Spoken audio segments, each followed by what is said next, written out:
So the topic of today, guys, is change your experiences, change your world, okay? So when we got this topic of change, we had so many ideas of what we could do and how it could integrate into all the different things that we do. At one point, we were going to just go on this massive rant on how we want to change the world and make everything better and how you guys can all change the world. And then we were going to talk about how experiences are what brings you happiness, and it's been proven that experiences, not things, are what brings us happiness, and that would change your world. And we're going to sing that, and then we're just like, fuck that. We're not going to talk about any of these things. We're going to talk about some things that have been really powerful for us, that have helped to change our lives, and we know that these experiences will change all of your lives too, okay? So we're going to really lock this down. So first of all, just a little bit of background on us for people that don't know us. In a very small nutshell, basically we have a small farm about an hour and a half north of here, of Melbourne, where we grow organic flowers and vegetables, and we forage things from the wild as well. So this is our office. This is where we have been spending a lot of time in front of a computer these days, and it's very draining. So if you do that, I understand. But this is the engine room of our business these days. And this is where we try and spend all of our time, or at least most of our time. It's where we grow our flowers and our vegetables, our fruits, our herbs. And this is where everything comes from that we bring down to Melbourne, to bring to people, to bring to chefs. And it's really, for us, it's always been kind of the framework around that we've been able to talk about all the ideas that we've had. We have wonderful staff. This is Pepper, who's hanging out at home, hopefully looking after everything. But I think the key here is that we didn't always get to be around all of these beautiful things. We both used to work in the city and have office jobs. So I used to be a speech therapist, and Matt used to be a graphic designer. And we didn't dislike our jobs. Actually, we really liked them. But a series of experiences led us to here, basically, to what we do now. Yeah, so basically separately, but then together, and more together. We just had these kind of realizations that we just want to strip everything back and have a really, really simple life. Ideally, we'd be able to strip everything away and not have any obligations, don't have to do anything. But the fact is, we've all got to eat, we've all got to breathe air, we've all got to drink water. We need people around us, we need community. We needed a whole bunch of things, and we needed flowers, of course. And they were the things we decided were the most simple for us. Yeah. So we decided to strip our life back and have those things and make those things the best they could be. Yeah, so we couldn't avoid them. We just wanted to make these things the absolute richest experiences that we could possibly have, okay? So basically we used to like our life. This is me, my old graphic design. We used to like our life, but now we love our life. Can't believe we put that in there. That was... I was like, it's so good, you can't cut it out. This is actually, just to explain this slide, this is Paddle, who was a baby lamb, and we splintered his leg because it got stepped on. And in, I guess, conventional agriculture, he would have been put down, but all we had to do is splint his leg, and anyway, now he's awesome and he's in the field. Unfortunately, he doesn't have this wicked limp, but he's just a normal sheep. So basically, we're going to break this down to 7 experiences that we've originally, totally unconsciously, we realised we'd fallen into these 7 experiences that just shaped our lives. And day to day things come and go, but these were the 7 things that were always there, and the 7 things that really actually kind of brought out the joy and happiness in us. And that's what made us realise, like the topic of the talk, if you change those experiences in your lives, then it really does shift your world. It changes how you feel about the world. And I think you can do anything you want in the whole world, but these 7 experiences for us, if everybody had just a little bit of them, we really think that as a society and a world, we would be so much better. Yeah. So basically, they are... observing, growing, gathering, nurturing, trading, seeking, and eating. So They're all connected. Actually, they're more connected like that. And we're going to go through them one by one, and hopefully we don't talk for 3 hours, and then we'll bring it all back together at the end. But basically, as a whole, what we realized was that these things are the basis or the foundations of a really great life, and that they're all really traditional ways to live. So before we had plastics and waste and chemicals and all of these things, this was actually life, you know, and these are the things that make us really, really happy. Yeah, so when we strip it all back, and it doesn't mean you go pre-industrial on your whole life. This is about bringing these elements into your life in some small way, because they're just in us, you know, and they don't just nurture our necessities, like they don't just satisfy our necessities, but you know, we're humans, we have these social needs as well, we're social beings, and this system altogether brings all those elements together and nurtures not just our basic needs, food, shelter, water, air, but it really brings the human element into it and the interaction, which we're really losing these days, you know. We've got to force ourselves almost to have these human interactions as well. So this covers everything. Yeah. And we think it's the path forward for the future for everyone if we can just integrate some of these elements. So, observe. So I think on observe, basically what we're talking about here is the seasons. So you all know the seasons as 4 blocks, which is great and a really great place to start. But basically the seasons move beyond that. They are 365 days of the year. And when we start to watch what's actually happening in nature, each day, each change, you notice how much changes beyond those 4 blocks. And you notice when, like, seasons this year, for example, summer was totally rubbish, basically, and it's just been perpetually autumn. So that means that we had to change our growing to respond to that. But if we just kept with those 4 nice, neatly planned blocks, we'd be totally fucked. Yeah. Basically. We just wouldn't have a crop in the garden right now. So this wheat, for instance, basically has grown wild out of our straw, all right? So this is the things that we mulch with, and we've created all these beautiful plants have come out of it. Wheat's great, I like wheat, and so we let it go. But we realise what an amazing indicator fields are, and like when things have sprouted, it's like an indication to plant stuff. It's like the soil's hit a temperature and you're ready to go, okay? And you could be waiting and you have a thing written down in your diary that summer is this week, okay? And so you're just aiming at that planting time, and that's it. But all this stuff's up and you're like, oh shit, I can get going 4 weeks earlier than I thought I could, all right? And then it's going to grow up and it's going to start setting seed at a certain time. That's going to be an indicator of something. And then that seed's going to be ready to harvest at a certain time. Or in this case, the birds ate it all.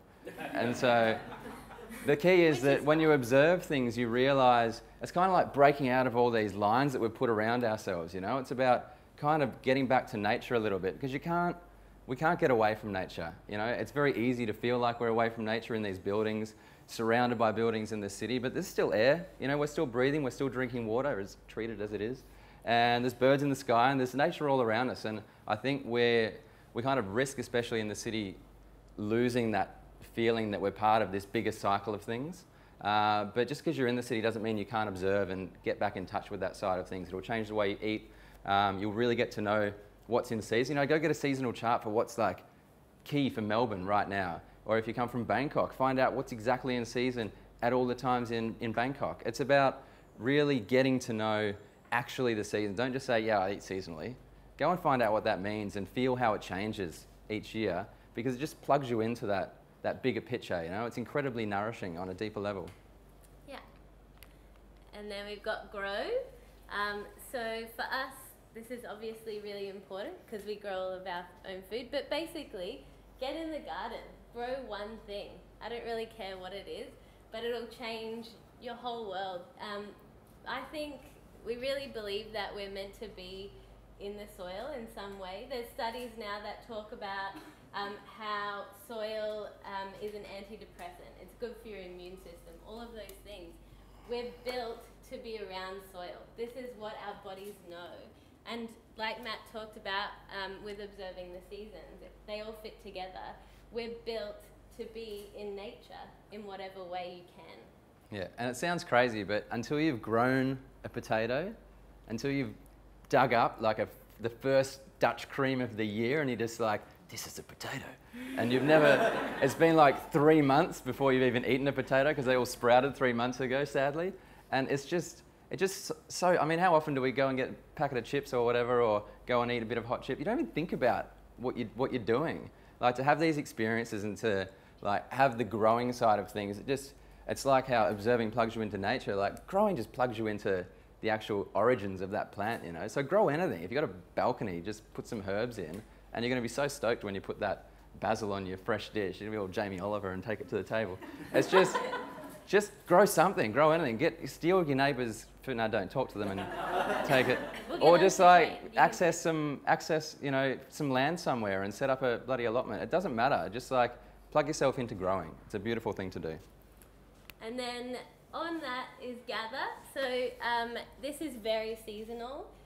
So this comes back to knowing the seasons. But basically, if you can, this is probably a bit far from the city, but if you can sort of learn to gather or know what it means to gather from the wild. So you don't even have to do it, but I think it's really important to start looking at weeds not as evil things, but start looking at them as something that actually you can eat, most of them, and learning to identify them. It just totally flicks your mentality around nature as well, because they're there for a reason, but we forget that, and I think we just think they're evil and they should go. Yeah, basically. I think, like, on the one hand, there's this amazing experience that gathering is. Getting out, hunting for your food, foraging for your food, just shifts everything. You feel, normally we have to work so hard, especially for us as farmers, to actually raise food, to actually go out and experience something that's just doing its own thing, it just calms you down. It makes you realise that the world is an abundant place. We just kind of muck with it a little bit. So there's this beautiful experience, number one, in getting out, and that antithesis to the city, just getting out into the pine forest, although, you know, the pine forests aren't native to Australia, but it's a beautiful experience to get out there and get in them. And just the eeriness of it all. That's one thing. On the total flip, like, just forget that the city's the city and pretend this is a forest and get down laneways and find these weeds and find your food, you know. That, if they haven't been sprayed. If they haven't been sprayed. Go, like, just, that's a super primal thing. There's nothing more primal than just being on this, like, search for food that you didn't make. You're not stealing it from someone's garden, like I said before. Just find just naturally growing things that actually will feed us. And we've been doing this for hundreds of thousands of years, and it just like wakes that thing up inside you. It's just dormant in you, and it'll change the way you just think about your existence. You realise that this is actually a very natural thing to be living, and a very natural thing to have that abundance around you. And then nurture, so nurturing animals, basically. This is what this is about. For a lot of people who knew me a long time ago, this image is pretty weird. Because I used to be a very hardcore vegetarian, and probably I never worked with animals or anything like that. But basically, when you learn to nurture your animals and have that whole experience of raising them, you know them, they're a part of your family, you know, and you see animal products really, really differently. You see their animals' role in nature, and it just totally flips, I guess, how you see all of those things. Yeah, I think the key is, like, we're so in touch with our animals. We have chickens, we have cows, we have our sheep. You know, the meat is one thing, and that's a whole relationship that's powerful in itself. But just understanding, like, how simple an egg can be and how simple milk can be, or how complicated when the cow's in a shitty mood. But when you just actually get in touch with all these foods, and it really puts those foods in place in your diet as well. I think, you know, a shelf of milk means nothing, but when you've actually had to go and procure that from the cow, it puts it in place. And as well, you realise that the cow's not always in milk. So maybe we can't have dairy all the time. Or the chickens aren't always laying, so we can't have eggs all the time. Or it sucks when you have to kill something, or something very rarely dies of its own volition. So really, it puts meat into that place where this isn't a natural thing to be having all the time, lots of, every day. So it's kind of shrunk animal products at large to this, like, little 10% part of our diet. We kind of feel like we're meat-eating vegans. So we've got this, it's just shifted the balance. I think it's like, you can't eat bacon every day for breakfast. Sorry, guys. It's just not really sustainable, and it's not how nature works. As much as our interns think that they can eat bacon every morning for breakfast, once it's gone, it's gone. Yeah. And they learnt that very quickly. Yeah. It was all gone. And I was like, well, that's it for a year. Yeah. And they were a bit depressed. So You realise you can't just have bacon anyway. The pig's not made of bacon. It's got all these other bits. It's not just like legs of bacon and carrying bacon. It's more complicated. Yeah. And then there's something that has actually totally changed our life in a really emotional way is trade. What trade is the exchange of goods or services without money, basically. Taking money away from the equation. So I guess in our society, we rely so heavily on money. But when you take that money away, it totally changes your experience of any interaction. So what we've found basically is that you can go and buy a product, or you can trade a product, and you have exactly the same product. But with trade, you get a whole different experience. So you have a human experience, basically.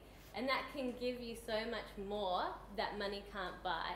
And that human experience can be anything. It can be skills, a conversation, it can be anything. But it's so much more than money. And basically, in essence, we feel that if we took money away from a lot of equations in our modern world, we would be better as a society. We'd learn to understand each other more, we'd have more empathy for each other, we'd swap skills.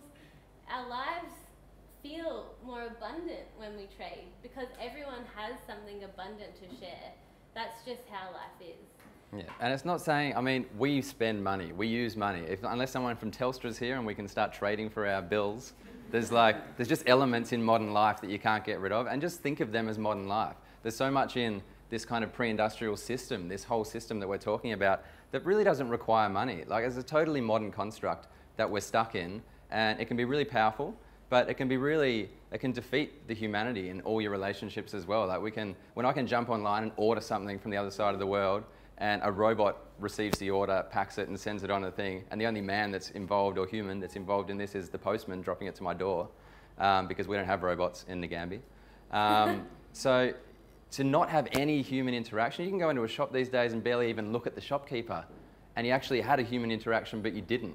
Like, it's so important to have to be forced to have these conversations with people, and just, you know, you've got to decide what's fair. You've got to, like, Raven is hardcore to trade with. She's so, like, she'll rock up with something. We used to bring down veggies every week, and her mum would come and get veggies, and she wanted flowers. Every week she wanted flowers, and she'd be bringing something to trade for these flowers, because we decided we weren't going to sell any flowers. We thought money around flowers is rubbish. And so she'd rock up with these things, and you'd be like, all right, what do you want for it? She'd be like, all right. And she'd be at the flowers, and she'd be picking what she wants. So if there was money around this, and Mum would be watching going, oh, how much is that stem, like, she just went. It was just the most beautiful experience, and she'd come out with these amazing bunches, and she hardly ever got a bigger bunch than that. It was always the cutest little thing, and she was like, these ones. This is like a moment of, like, I'm taking these. I was like, that's good, and then off she'd go.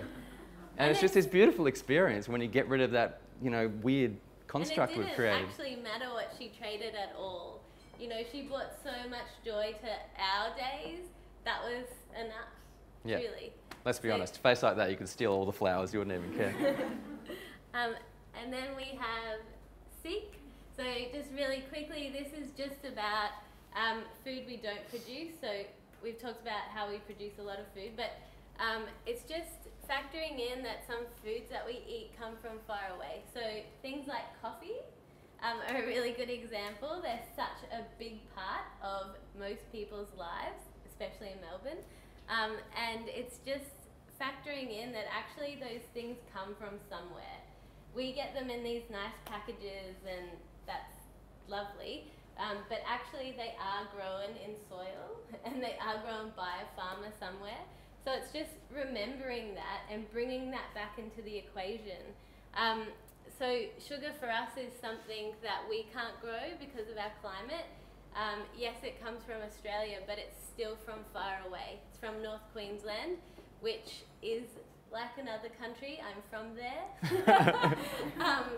And basically, we worked with this farmer to get biodynamic sugar. It's literally cane juice that's evaporated, and that's what sugar actually looks like when it comes from the farm. It's green. You kind of will freak out a little bit because it makes everything green. Tastes like licorice. It's awesome. Yeah, and I guess we've chosen to seek these foods from far away in a really, really conscious manner. And that has also brought with it a lot of joy. We get to work with these amazing people and we get to support them in doing really good things. We think about coconuts and all these things as being so normal and so accessible, but they're from miles away. Like, we need to really focus on what's around us, focus on a regional diet. So for us, eating is a totally regional, local thing. We have these 5% sometimes foods that just add so much like spice to life. They're not just spices, but they add that extra bit, and it just adds to the celebration of food. Because for us, food is always a celebration. Because when you're plugged into all these bits that lead up to it, you just can't not be mindful when you're eating a meal. You know? And it's really easy, actually. I still catch myself doing it when we eat out in Melbourne, because you've sort of unplugged and you just eat and you kind of enjoy the flavours, and it's done. And you don't really pay attention to what you're doing as such. At home, it's just impossible, because we might be eating peaches as milk, or we might be eating one of our lambs that we've raised. Sorry, that's the cow. Or, you know, our eggs have come from our chooks, and we know which chicken's laid it because it's the blue egg, and that's the Araucana. Like, we know, you just got to pay attention to it then. But I think the thing is, the main key is we eat a really seasonal and regional diet, and basically that makes our bodies feel so good. That is as simple as it is we feel better doing this than anything we've ever done before. And I think that's saying a lot. That is just what our bodies are made to do. Yeah, and everyone can eat. It's not just about eating, it's about getting back in touch with those traditional methods, the souring and the, you know, making it, like, we've learnt to make wine, and it's been the most profound experience, and it's shifted how we think about wine forever. And so it's just about plugging into those, just taking it back, stripping everything right back, okay? So there are 7 things, basically, that we think that if you just had a little bit of them in your life, or experience one of them, that they will change your life. They'll just change how you see the world. If you just trade once with one person, it'll flick your view of money if you just grow one plant. Basically, we're just going to leave you with a few practical takeaways that will help you to put any experiences into your life. So we have 4 things that we think are really key. All right, number 1. So experience something even if it's only once. So we just talked about those 7 things. If you just do them once, it'll change your world. So we all are relearning all the time. Just experience them. Don't just worry. try it. Because we all get so, you know, these are all great ideas, but you don't have to just like own them. They don't have to be like your whole life and just shift everything as soon as you walk out this door, because that just is negative on you. Just go and try one. And then if you like it, do it again, or try another one, or do whatever. Just start to bring these things into your life, but don't judge yourself on how much you can. Just have a crack. And we're not saying you all have to quit your jobs and like go and be hippies in the bush or anything like that. We're just saying, just experience them. But it's really fun. The second one is don't be afraid to fuck up. So this is really key. If you make a mistake, learn from it. Do not worry if you fuck it up. We wouldn't be here if we hadn't fucked up a lot of things, basically. Like, you may not have grown a tomato plant before. Put it in the ground. If it dies, it's totally fine. You've learned something. Don't worry about it. Just go buy another one. The plant does not care. It's just like, the whole point is the participation in these experiences, just having a crack at doing them and integrating them into your life. There's really no wrong answers. The results that we're talking about and making you happier and enriching your life, it has nothing to do with success. Like, a kid has no idea about success. They're just doing what they do, and that's all it is. Just do it, okay? Don't be afraid. The third one is talking to strangers, which we got you all to do. So well done, you've done that. So basically, if you talk to strangers, this just opens your mind. It's kind of the first step to trading. So the more that you just talk to people, the more you'll start to understand them, the more empathy we have, and then the closer we are to sharing with each other and sharing things. Yeah, it's very hard to trade when you don't talk. And finally, the fourth thing is remember that nature is actually a thing. It's real. We can't avoid it. I think that in our modern world, we like to sort of pretend it doesn't exist a little bit, but it's always going to be there for your entire life. and you can pretend that none of those experiences that we've talked about matter, and you can leave this room and go, those guys are fucking nuts. But the fact is that you are nature, and you are surrounded by nature, and they are natural things to do, and they're going to change how you think about the world. They're going to change how you relate to people and how you relate to the bigger picture, okay? So that's it. So now's question Just like time. idiots again. That's all. So yes, this is question time if you have any. Let's first give a big hand to Matt.